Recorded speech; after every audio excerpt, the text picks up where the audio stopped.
Hey everyone, so this is just a quick video for project number 3. It's not that much of a demo because you guys already did the painted sketches. So you have about 8 of these. This was my demo last week, so I only had a couple. But essentially you have a lot to choose from.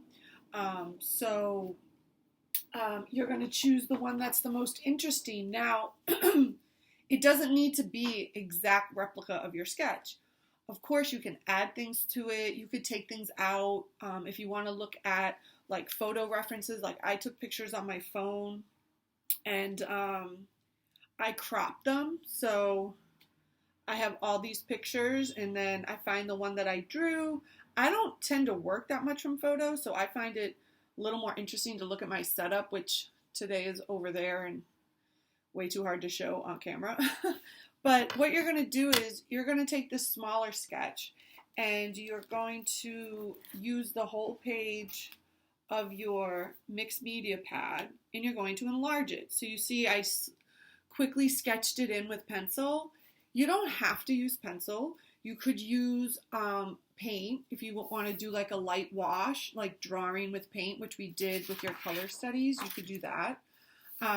It's up to you. Another thing that I wanted to suggest, but I didn't get a chance to demo during class, was that a lot of folks were, well, not a lot, a couple folks were frustrated with the paint and kind of working with it as a material. So I can understand that if you're not used to it, it can be frustrating to use. So what I wanted to offer was another way to make the painting. So what you can do is, I'm going to turn the camera onto the table. So you can see, I know this is upside down, but we'll just have to deal with it. You can see the sketch in pencil. I saw some of you had really beautiful sketches, but then you were kind of too nervous to add the paint because you didn't really like how it looked or you didn't like how you were handling it. So what I'm offering is if you want to outline some of your lines with marker, and you can do some of that mark making, which you did in the beginning of the semester, which was really nice. You can draw in with your marker, and then you can use lighter washes of paint to wash over the marker, because what happens is the marker is permanent. So if you use a light wash, the lines of the marker will go through, so it will be more of an illustration of like drawing and painting together. Now, again, that's just an option. Like a lot of you really love the paint and you don't need to do that at all. So this is just one way of doing it where you would water the paint down a little bit. So I'm just going to quickly show you this strategy.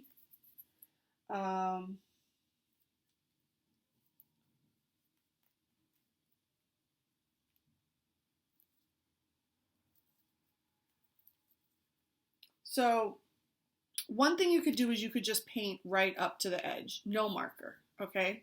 So you can just make a painting like this. Sketch it in with pencil or paint and just add the paint directly to the paper, no marker, okay? This is the one strategy that most of you are going to do. But then some of you really prefer drawing over painting. So what I want to offer is you draw in with the marker, and then you can water down the paint. My paintbrush is no good, so you're going to have to give me a second. So now I'm watering down the paint and I'm just washing it over.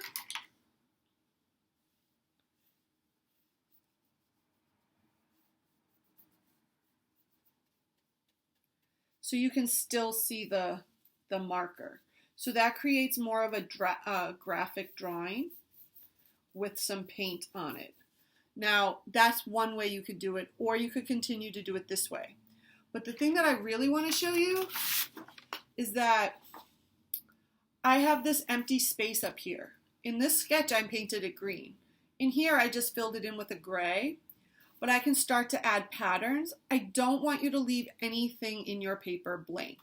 okay? So your job is to make a full page painting, meaning nothing will be left blank. You need to fill everything in, okay? So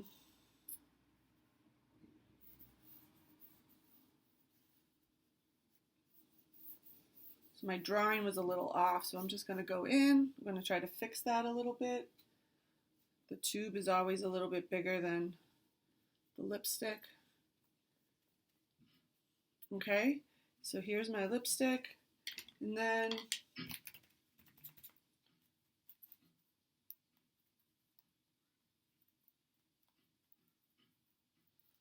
I'm going to do my sunglasses.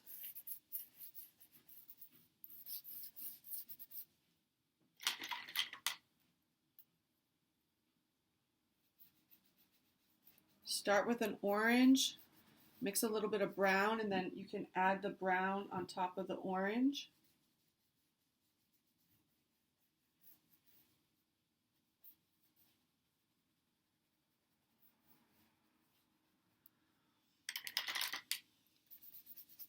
And then the lens of the sunglasses is a lot lighter, so I'm going to put more of a wash there, but I could also add a little bit of white.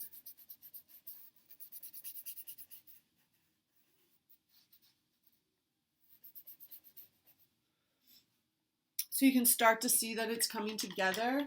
And I'm also using different size brushes. So if I want to add a pattern, something that Karen Lederer's paintings had a lot of, I could add a pattern back here. But I'm not leaving any part of the paper blank. Now I can go back in there with a different color if I want. Let's see. I think I'm all out of yellow. Nope, got some yellow.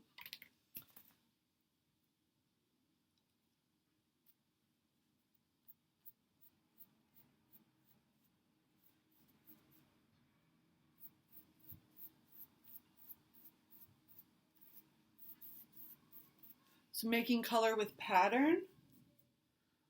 Making patterns with color, I mean.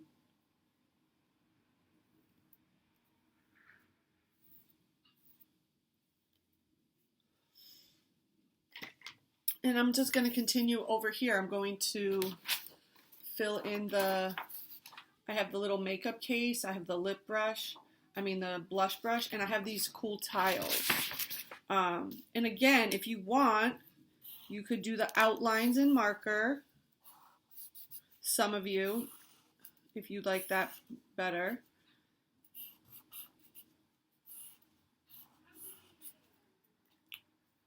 And then you can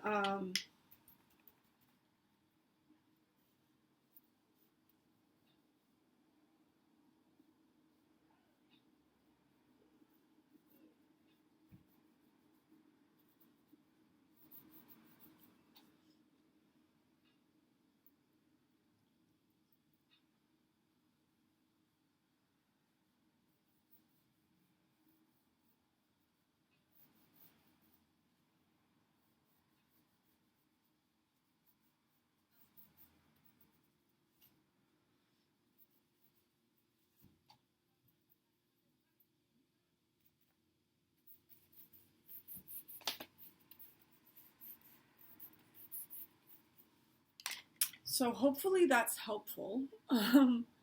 You're just going to keep working. So this is, it's starting to get there.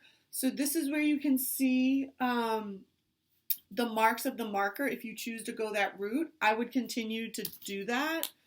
And I would continue to shade. You want to go around if your shape is round. And then I would add more black here. If you don't want to do that, you can just use the paint more opaquely like I did up here, okay? Of course, email me if you have any questions. This is due on Monday the 30th. I'm sorry this video took me so long to get up. Hopefully you didn't miss it. And I'll talk to you soon. All right, good luck.